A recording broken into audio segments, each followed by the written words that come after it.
Wrestle Kingdom 13 will go down as one of the most disappointing shows of the year. It took place on January 4th, 2019. However, the things that it did get right were amazing. It had very high highs. 3 fantastic matches just seemed to have been let down by a lackluster middle of the card. It took a long time to return to the bar that was set by the opening match, and quite frankly that's the only reason why it wasn't as good as its predecessors, or at least its recent predecessors. I'm Harry Bailey and this is my review of Wrestle Kingdom 13. Just briefly, the pre-show had a decent Gauntlet match, which was won by Taguchi Japan, which obviously had Taguchi, and he was joined by Togi Makabe and Toru Yano, who picked up the win by hitting a low blow. The only other things of note from this match really were that Hangman Page is more or less confirmed that he's going to be kicked out of Bullet Club by costing them the match inadvertently, and also Chuckie ate the pin for his team, so maybe there's going to be some dissension between himself and Beretta. We have new #1 contenders for the Never Openweight 6-man tag team championships, and I'm sure that match will take place in New Year Dash. Other than that, nothing noticeable really. To open the show, Will Ospreay challenged Kota Ibushi for the Never Openweight Championship in what on commentary was supposedly Will Ospreay's dream match. The show opened off with a bang.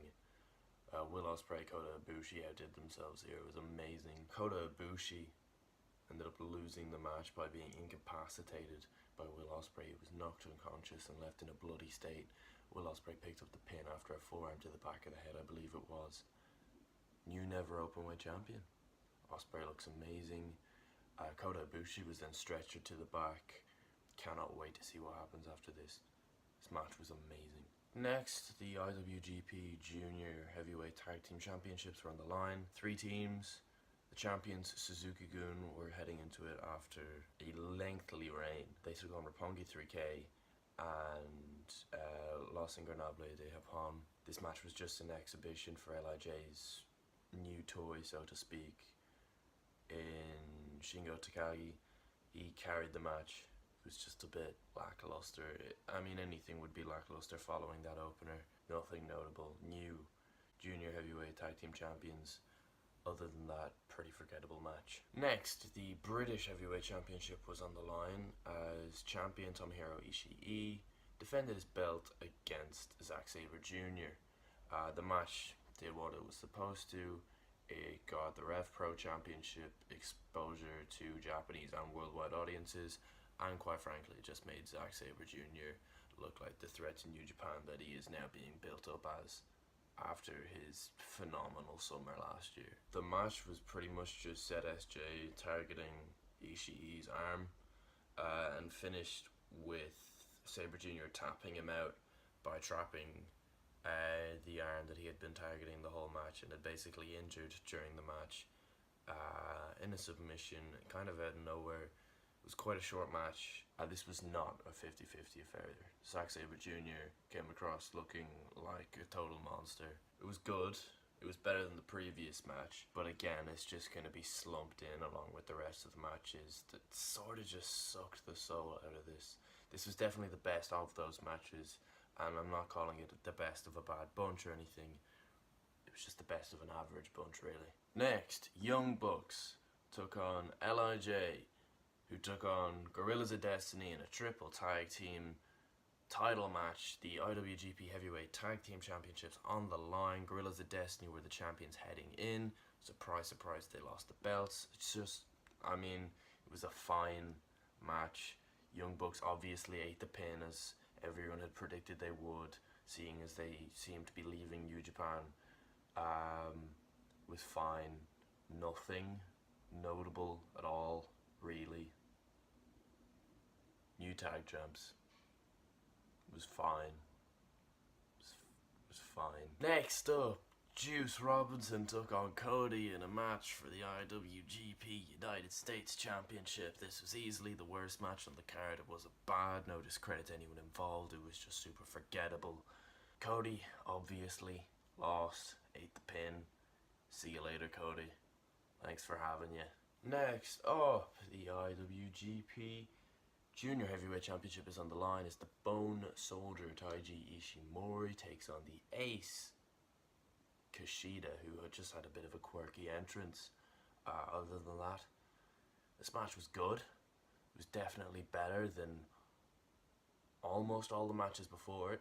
It was very good, actually. It was just very short, a little bit disappointing, really, because you'd expect, I'm not saying you'd expect better from them, but you just had higher expectations than what happened. It was good, but we were just hoping for an excellent match. We were hoping for something that would just blow this show out of the water again. And this wasn't it. It was good, but that's all it was. It was good. Taiji Ishimori, your new junior heavyweight champion. So I'm hoping that Taiji Ishimori can do some interesting things with the belt, and maybe he could have like a career renaissance. And loads of new cruiserweights like Pac, please sign for New Japan. We need you to sign for New Japan, please.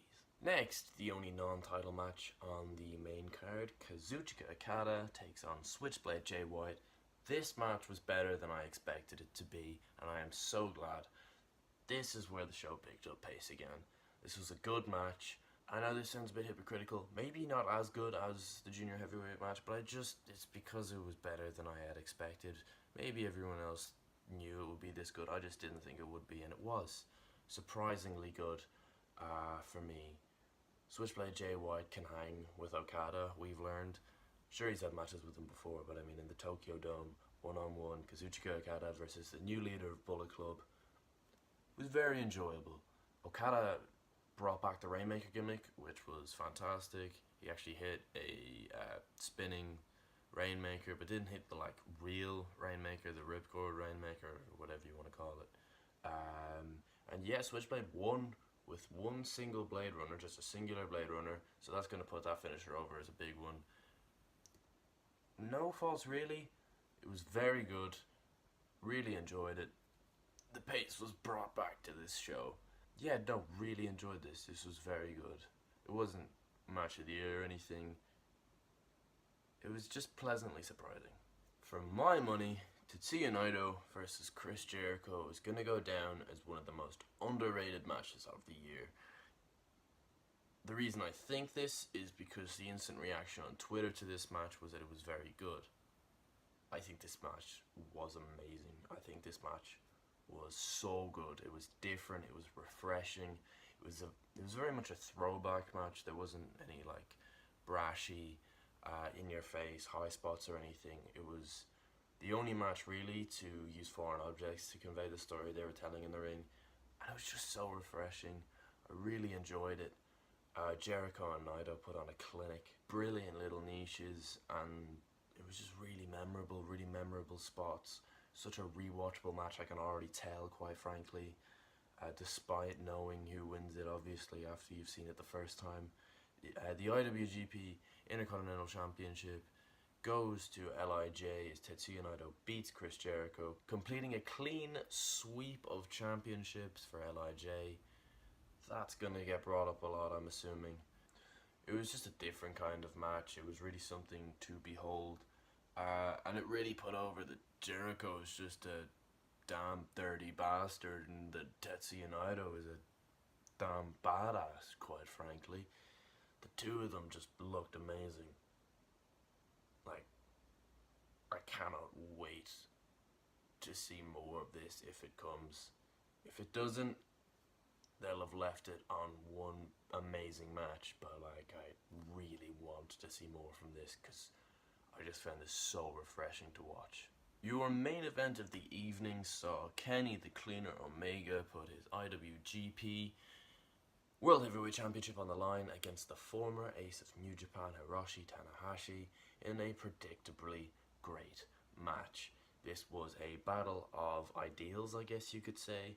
It was almost a contest of who had the bigger ego and who had the best game plan slash morals. I don't know, it was a strange little story they put on here. So it was very much aided by the commentary. Don Gaddis was fantastic on commentary. He is an amazing commentator.